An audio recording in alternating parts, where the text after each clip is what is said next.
The veterans at Texas State have a tent set up in the quad to show students how to create their own paper from scratch using personal garments.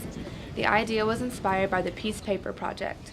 The Honors College hosted an exhibit on Tuesday displaying some of the completed work. Academic Development Director Diane McCabe says the Honors College has worked with the Peace Paper team before. Because of their visits in the past, we knew how interactive they are with students and faculty. They were at the community on Saturday with about 50 people coming by doing paper. The project works with people who have been through traumatic experiences. The participants seek to heal through art with the hope that the creation process encourages positive thinking. Co-founder of the Peace Paper Project, Margaret Mahan, says creating art on homemade paper is a way for people to tell their stories. If you've never made art before, it's a really accessible way to be creative. And if you are an artist, then the very paper that you might print on or paint on or draw on already has a level of meaning to it before you put anything else on top. The Peace Paper Project was founded in 2011 and operates worldwide to build connections between participants and their community. For Bobcat Update, I'm Haley Parmer.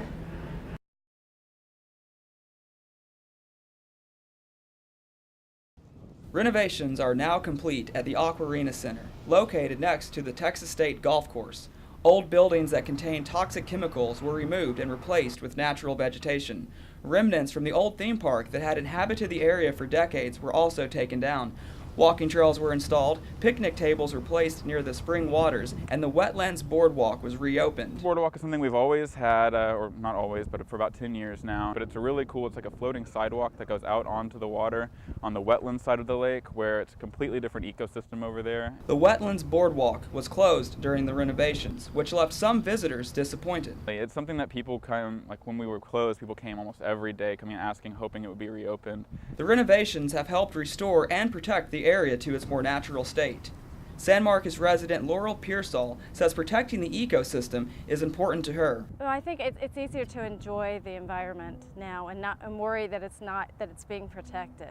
Pearsall says the boardwalk is a great place to take photos of the great blue herons and snowy egrets that are attracted to the wetlands. Renovations started in the fall of 2011 and were just finished a couple of weeks ago. Garnier says there will be more changes if funding can be secured.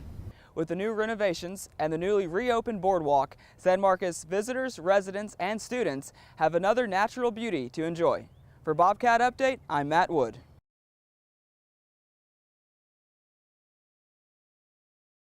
The latest trend in beauty that women just can't seem to get enough of. But what exactly is a BB cream?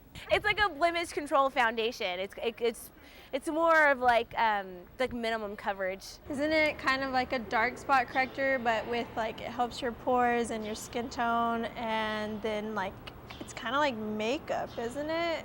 I've not tried BB cream.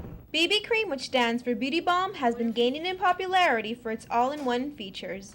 Ads for the cream have been showing up in commercials and fashion magazines, some beauty experts calling it makeup on steroids. Clinique beauty consultant Esmeralda Urbizu says BB cream isn't your typical foundation, but rather makeup product giving users the coverage they need while combining sunblock, primer, and moisturizer. A BB cream is a perfecting concealing cream that helps to eliminate the fine lines and wrinkles, and it also has a high SPF of 30.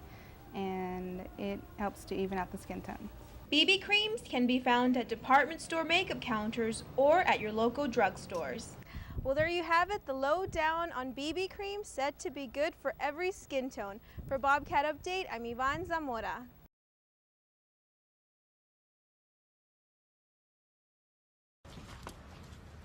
After a long break, the Bobcats are preparing to take the field. Since last season, the team has brought in 15 new players and the facilities have been renovated. The team will be facing some big-name programs this year, but the players are confident and ready for the challenge. We have an opportunity to beat anybody in the country. We have an opportunity to get beat any day by anybody in the country. So it's why we play the games. It's going to be a matter of execution once we get out there and compete. The baseball field has a new look. The foul poles were upgraded and painted yellow, and the center field wall was changed. In left field, renovations were made to the wall so spectators can watch baseball and softball games from between the fields. For fans, the most exciting addition might be a recently installed screen on top of the scoreboard. It's the same screen that had been used at the football stadium. All those things help when going on the road and raising money or signing better players. All those are factors into the whole process. The Western Athletics Conference's preseason coaches poll predicts that Texas State will finish in second place this year. It will be the Bobcats' first and only season in the WAC. The Bobcats will open their season Friday, February 15th against Missouri. For Bobcat Update, I'm Maddie Serviente.